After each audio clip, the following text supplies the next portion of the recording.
Otherwise Open Network. Today is February 26, 2016, and today I wanted to go over an article that was produced from NBC News.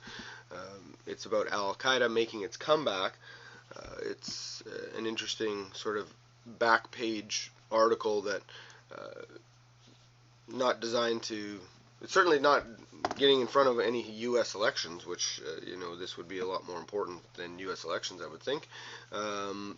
But the article is by Ken Dillanin.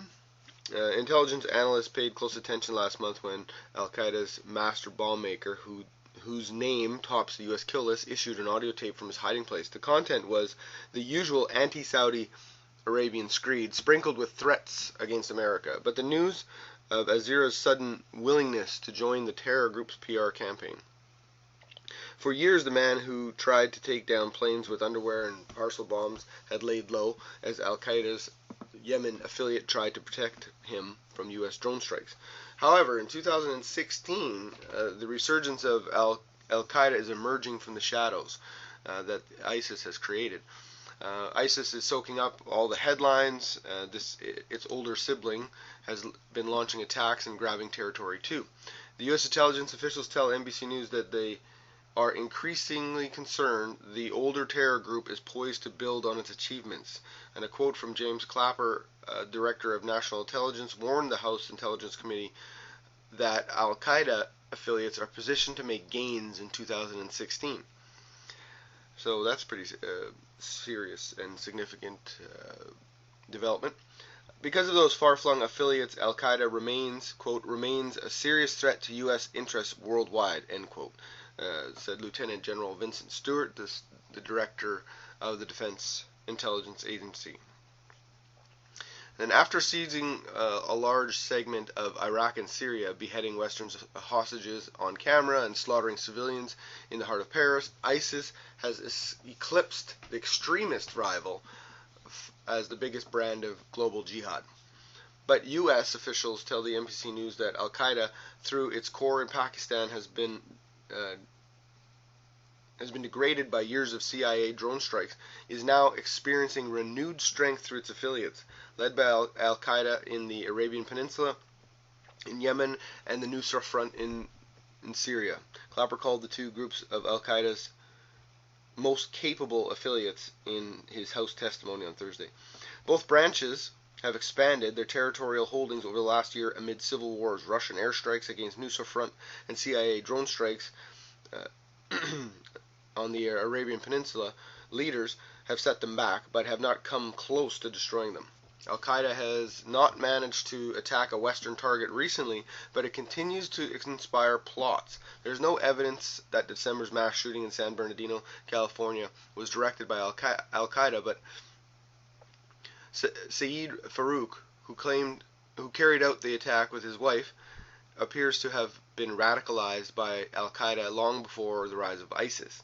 He was a consumer of videos by Al-Qaeda's Somalia affiliate and the Arabian Peninsula's preacher Anwar al-Awlaki. So, as you can see, there's some definite connections to Al-Qaeda even in the San Bernardino shootings. There's been attacks, Al-Qaeda attacks on hotels in Burkina Faso in January, Mali in November, which killed dozens of people, appeared to affirm the threat posed by the terror group's Saharian branch. Al-Qaeda is an Islamic. Al-Qaeda in the Islamic. Stewart added that intelligence officials are also concerned Al-Qaeda could reestablish a significant presence in Afghanistan and Pakistan if regional counterterrorism pressure decreases. Sounds like a good reason to continue to pump more money into the military budget, right? In Yemen, the Arabian Peninsula has benefited from the power vacuum created by Houthi rebels uprising and the air war on them by Saudi Arabia. The Arabian Peninsula last April seized the city of Mukalla, the capital of Hadramaut province and port city with a population of some 300,000 people. It looted a bank of more than $1 million in cash, U.S. officials said, and released 300 inmates from jail. Since then, the group has expanded its territory in the provinces, through provinces and its traditional strongholds. So as you can see, the Al-Qaeda has been growing and has been building. U.S. airstrikes have set back a group of Al-Qaeda operatives in Syria known as the Khorasan group, which embedded with Nusra while plotting attacks against the West, intelligence officials say. But Nusra has trained a corps of elite fighters. Georgetown terrorism expert Bruce Hoffman says Nusra has achieved Osama bin Laden's goal of rebranding Al-Qaeda and moving away from the name that had lost its luster.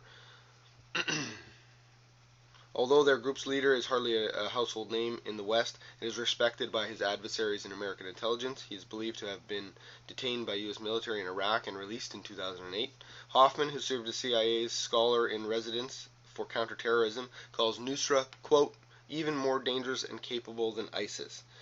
Al-Qaeda is watching ISIS, quote, take all the heat and absorb all the blows while Al-Qaeda quietly rebuilds its military strength. So there you have it. Al-Qaeda is definitely not gone, and they're definitely rebuilding and definitely looking to capitalize on the shadow that ISIS has created for them to do this fairly quietly.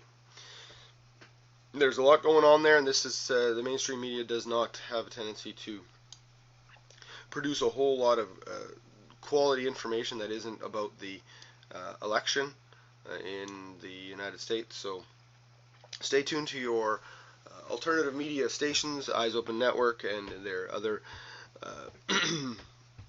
affiliates in the industry to make sure that you're staying informed and getting all the information that you need. This has been an Eyes Open Network news update from with support from NBC News.